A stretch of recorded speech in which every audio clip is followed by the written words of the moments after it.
You know how some movie endings just stick with you forever? That final race, the adrenaline, Dom vanishing into the night? The Fast and the Furious gave us an iconic finale. But what if it didn't go down that way? What if one small choice changed everything? Think about it, right? Dom could have stayed. Brian might have walked away, or worse, one of them doesn't make it out alive, so sounds crazy, right? But that's the thing about alternate endings. They twist the story we know into something wild, something unexpected. And today, we're diving into the what ifs of The Fast and the Furious. Because here's the kicker. That ending wasn't just about a race. It was about loyalty, family, and the thin line between cops and criminals.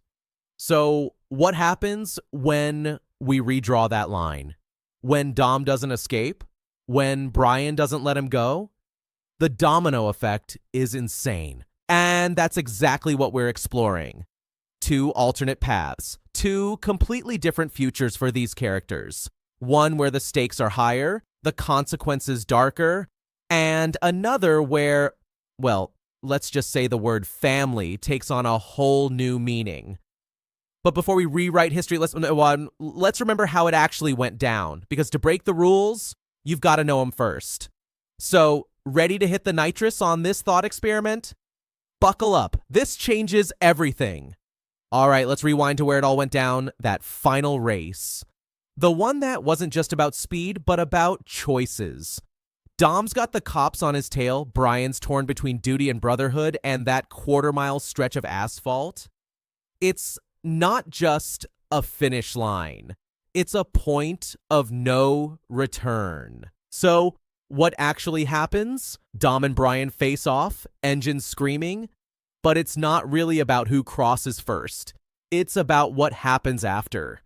Dom crashes, his car wrecked, his freedom hanging by a thread, and Brian, he's got him dead to rights.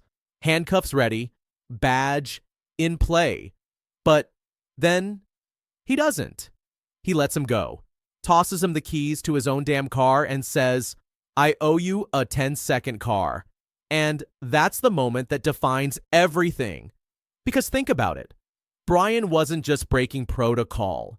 He was breaking himself out of the system, choosing Dom, choosing family over the law. And Dom, he doesn't say much, just nods, vanishes into the night. No grand speech, no tearful goodbye. Just two guys who started as enemies and ended up something more. But here's what's wild. This ending shouldn't work. A cop letting a criminal walk after everything, and yet it does.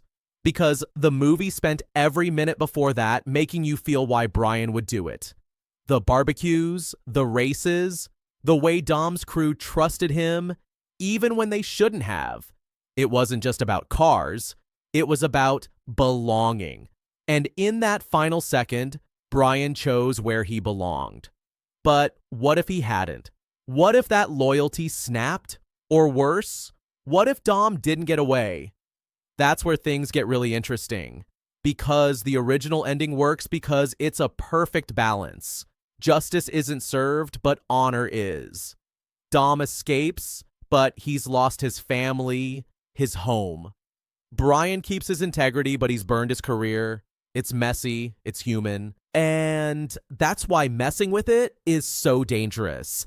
Change one thing, and suddenly the whole theme shifts. Make Brian arrest Dom. Now it's a tragedy. Have Dom beat Brian. Now it's a betrayal.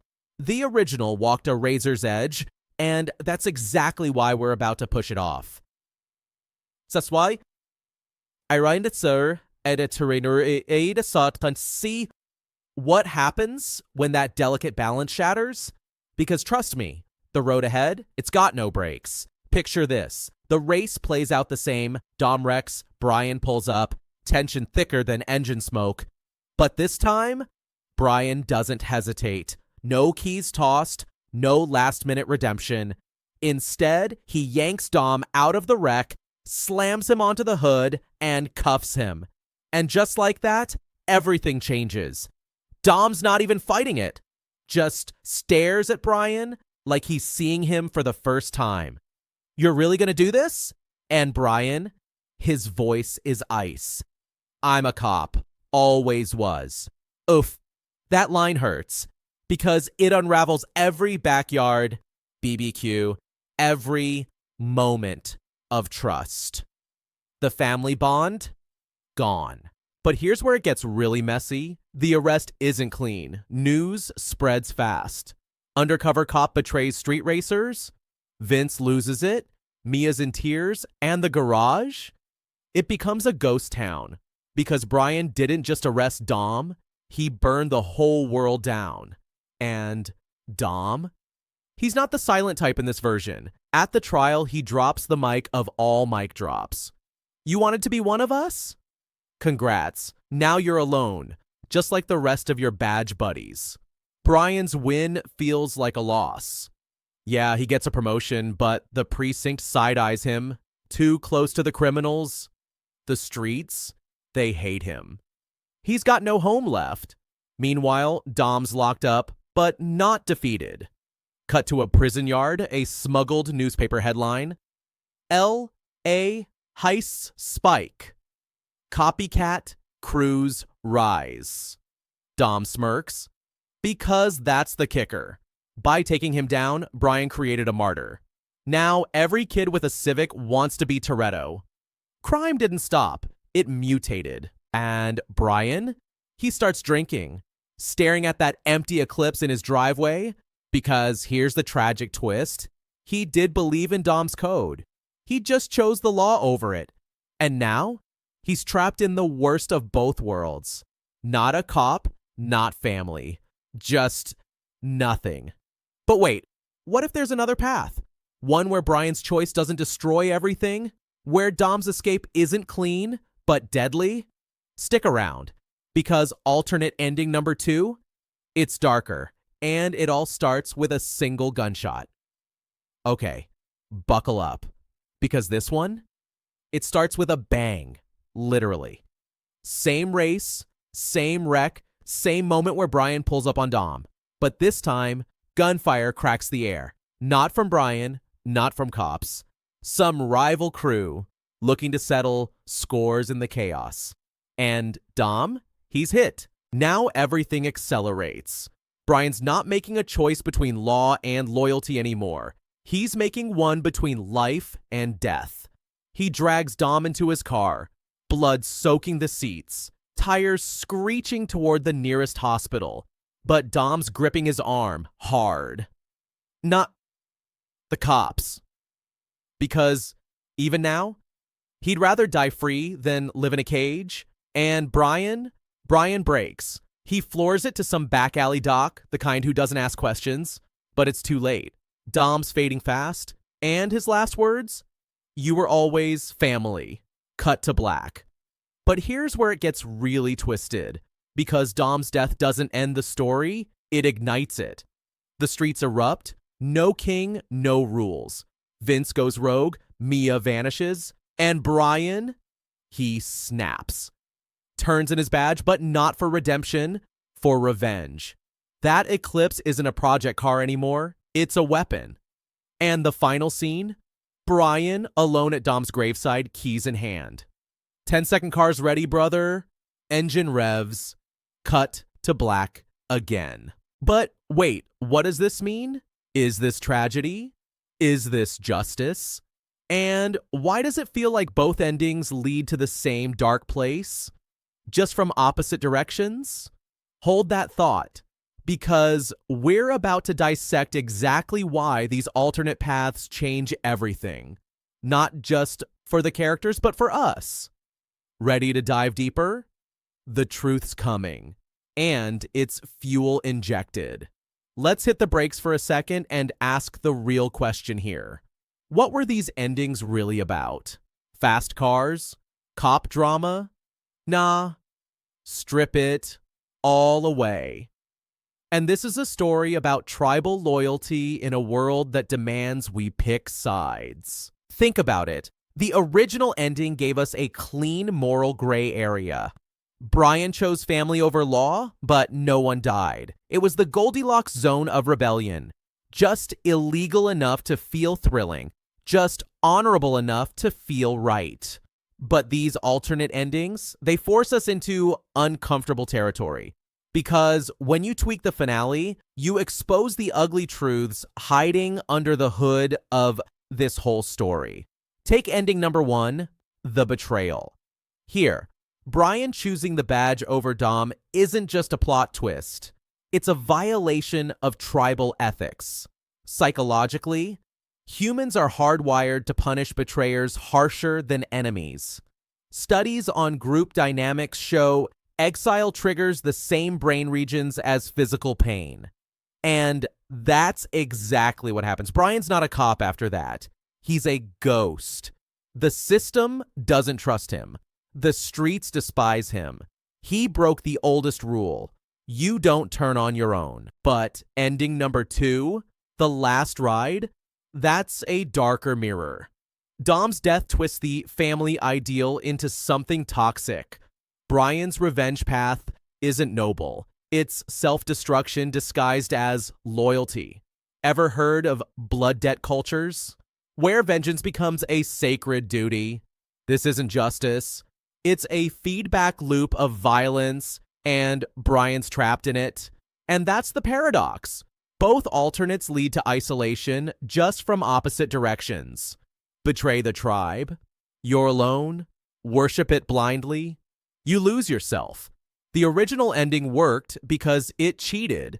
It let Brian have both. But real life demands choices. Which begs the question, is the family code just another kind of prison? Dom's crew preached freedom, but their rules were just as rigid as the LAPD's. Break trust, exile, question orders, heresy. Sound familiar? It's almost cult-like. And that's where this gets really interesting. Because the Fast Saga's obsession with family isn't just cool one-liners, it's tapping into a primal human tension. We crave belonging, but chafe under its demands. These alternate endings expose that friction. So here's the kicker. Maybe the real villain was never the cops or the law. Maybe it was the idea that you can't belong to both worlds. That loyalty must be absolute. That family means no exits. But what if there's a third path, one the movies never showed? And hey, maybe you've got ideas. Hit the comments. Let's talk about where your loyalty lines would break. As for the real finale, well, that's a story for another day. Rev the engine. We're not done yet. So here we are, after all those alternate realities, all those shattered loyalties and moral gray zones. What's left? One undeniable truth. The Fast and the Furious was never just about cars. It was about the choices we make when the rubber meets the road. When there's no time to think, only to act. And that's the real magic of these what-if scenarios. They hold up a mirror to the original story and force us to ask, what would I have done? Would you have tossed Dom the keys like Brian? Slammed the cuffs on him? Or would you have panicked, frozen, failed the test entirely? There's no right answer, and that's what makes it so addictive to think about. But here's where you come in, because this isn't just my exploration, it's ours. First, hit those comments. I want to hear your alternate ending. Would Dom have survived if Brian made different moves? Could there have been a third path where no one got hurt? Or do you think the tragedy was inevitable, that some bonds have to break? Drop your wildest theories, your hottest takes. Let's turn this comment section into a debate pit worthy of Toretto's garage. Second, if your brain's still revving from this breakdown, smash that like button. It's the nitro boost that keeps this channel alive. And if you're not subscribed yet, what are you waiting for? Every new sub is another crew member in this cinematic joyride. Finally, this isn't goodbye, it's See you next time.